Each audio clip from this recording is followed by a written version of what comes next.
Dietetics for better patient outcome, এইটা নিয়ে কোনো দ্বিমত নেই। যে আলোচনাগুলো হয়েছে সবকিছুর সাথে একমত পোষণ করছি। কিন্তু যখন পেশেন্ট বলছি, আসলে পেশেন্টটা কে? পেশেন্টটা কি কিডনি পেশেন্ট, সেই জন্য তার নিউট্রিশন দরকার? পেশেন্টটা কি একটা শিশু যে অপুষ্টিতে ভুগছে, যার অসুখটাই নিউট্রিশন?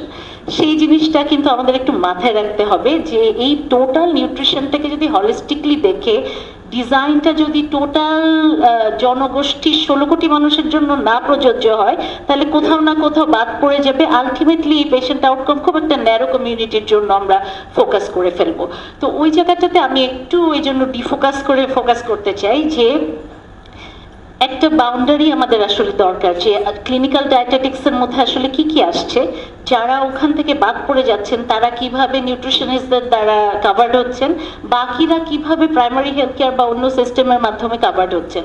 কারণ বাংলাদেশে কোনো পেশেন্ট নিউট্রিশন সেবা নিতে কোনো জায়গায় আসেন না, অন্য সেবা নিতে এসে নিউট্রিশনের সেবাটা তার জন্য প্রযোজ্য হয়।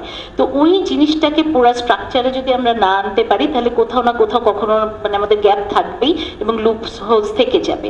আমরা যে রেজিস্ট্রেশনের কথা বলছি, আমি সম্পূর্ণ একমত। যারা এখানে অনেকদিন ধরে প্র্যাকটিস করছেন তাদের জন্য হয়তো সরাসরি রেজিস্ট্রেশন প্রযোজ্য, কিন্তু আমাদের যে কারিকুলাম থেকে আমরা অনার্স এবং মাস্টার্স করে আসি, that does not train us as clinical dietician.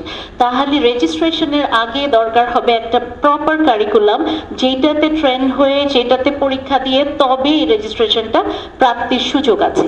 এবং সেই সাথে ডাক্তারদের যেমন কিছুদিন পর পর আরো পড়তে হয়, এটার একটা রিনিউয়াল, এটার একটা রিভিউ, এটার প্রসেসটা কিন্তু আমাদের ইন প্লেস করতে হবে, না হলে আবার একটা গ্যাপ তৈরি হয়ে যাবে।